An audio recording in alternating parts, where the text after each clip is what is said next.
Blockchain technology gets sold as inherently secure. The ledger is immutable, the cryptography is sound, the network is decentralized. All of that can be true, and a project can still lose millions of dollars in an afternoon. Today we're talking about how to actually secure a blockchain-based system, from the smart contract layer all the way down to the keys that control everything. Let's start with a mindset shift, because this is the most important thing in this entire episode. In traditional software, if you find a critical bug after deployment, you patch it. You push a new version, you roll it out, the problem is fixed. With a smart contract deployed to a public blockchain, that's often not possible. Once it's live, it's live. Depending on how it was built, fixing a bug might require deploying an entirely new contract, migrating all the funds and data, and convincing every user to move over, while the old, vulnerable contract is still sitting there, fully exploitable for anyone who finds it first. That single fact changes everything about how security has to be approached here. Testing, review, and audit have to happen before deployment, not after. There's no, we'll fix it in the next sprint. So let's break this down into the major areas you need to think about. Smart contract code security, key and wallet management, third-party and dependency risk, architecture and trust boundaries, and operational practices around monitoring and incident response. Let's start with smart contract code security, because this is where a huge percentage of incidents originate. The first major category of issue is reentrancy. Here's the simple version. A smart contract calls out to another contract or address, for example, to send funds, and that external call can, in turn, call back into the original contract before it's finished updating its own internal state. If the contract sends funds before it updates its internal balance record, an attacker can exploit that gap repeatedly, calling back in again and again before the balance is ever updated, draining funds far beyond what they should be entitled to. The fix is a pattern often called checks, effects, interactions.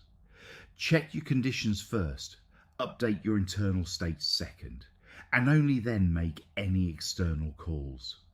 Update the books before you hand over the money, not after. The second major category is integer, overflow, and underflow. This happens when a numeric value goes above the maximum a variable can hold and wraps around to 0, or below 0 and wraps around to a very large number. In older versions of common smart contract languages, this was a serious problem, because a balance could underflow from 0 to an enormous number, instantly giving an attacker what looks like infinite funds.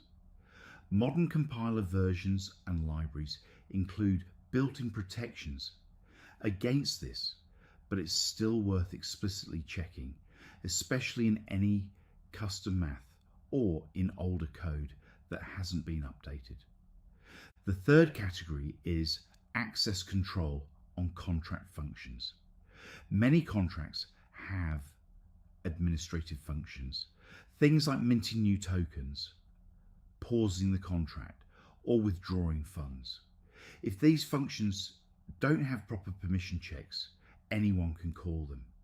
This sounds basic, and it is, but it remains one of the most common findings in smart contract reviews. Every privileged function needs an explicit check confirming the caller is actually authorized to perform that action. The fourth category is oracle manipulation. Many smart contracts need to know real-world information they can't access on their own. Things like the current price of an asset.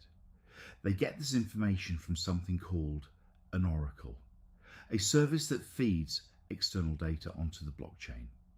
If a contract relies on a single oracle, or one that can be manipulated, for example by exploiting low liquidity on a single exchange to temporarily distort a price feed, an attacker can manipulate that price just long enough to exploit the contract, then walk away with the profit. The fix involves using decentralized oracle networks that aggregate data from multiple sources, time-weighted average prices instead of instantaneous prices, and sanity checks on the data before the contract acts on it. Now, how do you actually catch these issues before deployment? This is where smart contract auditing comes in, and it typically combines a few different approaches. Automated analysis tools can scan contract code for known vulnerable patterns, similar in spirit to the static analysis tools we've discussed for traditional software, but tailored specifically to smart contract languages and their common pitfalls. Manual expert review is, frankly, where most of the real value comes from in this space. Experienced reviewers read through the contract logic line by line, thinking through how an attacker might combine seemingly unrelated functions in unexpected ways. And formal verification for the highest value contracts involves mathematically proving that the contract behaves as intended under all possible conditions. This is expensive and time consuming, but for contracts holding very large amounts of value, it's increasingly considered worthwhile. Now let's move to the second major area, key and wallet management. This is genuinely the part of blockchain security that gets the least attention relative to how often it's actually the root cause of major losses. The smart contract can be flawless, and if the private key controlling an administrative function or controlling a large pool of funds is compromised, none of that matters. A few core principles here. First, private keys should never exist as a single point of failure for anything significant. Multi-signature setups, where an action requires approval from multiple independent keys held by different people, are standard practice for anything beyond small amounts. Second, hardware wallets, devices specifically designed to keep private keys isolated from internet-connected computers, should be used for any keys controlling significant value or administrative privileges. Third, key generation and storage need a documented process. Where are keys generated? How are backups created and stored? Who has access to those backups, and is that access logged? Fourth, think through your operational security around the humans who hold keys. Phishing attacks targeting individuals who control significant crypto assets are extremely common and increasingly sophisticated. This is as much a people and process problem as it is a technical one. The third major area is third-party and dependency risk, and this echoes a theme from our episode on third-party library scanning, but it has some blockchain-specific dimensions. Smart contracts are very commonly built using established libraries and frameworks for common functionality, things like token standards or access control patterns. Using well-established, widely audited libraries is generally safer than writing custom implementations of these common patterns, but it's not risk-free. Vulnerabilities have been found in widely used libraries before, and when that happens, every contract built on top of that library is potentially affected. Maintaining an inventory of which library versions your contracts depend on, and watching for security advisories related to those libraries is just as important here as it is in traditional software. There's also the question of contract composability. Many blockchain applications interact with other contracts. Sometimes contracts you don't control and have no visibility into. Your contract security can be affected by the security or insecurity of contracts it interacts with. This needs to be part of your risk thinking, not just, is my code secure, but what am I trusting and what happens if that trust is misplaced. The fourth major area is architecture and trust boundaries, which connects directly to the architecture risk analysis approach we've covered in another episode, but applied specifically to blockchain systems. Most real-world blockchain applications aren't purely on-chain. There's typically an off-chain component too, a web application, a back-end service, a database that interacts with the blockchain. The trust boundary between these on-chain and off-chain components is critical. What happens if your off-chain backend is compromised? Can it still trigger actions on-chain? What permissions does it actually hold?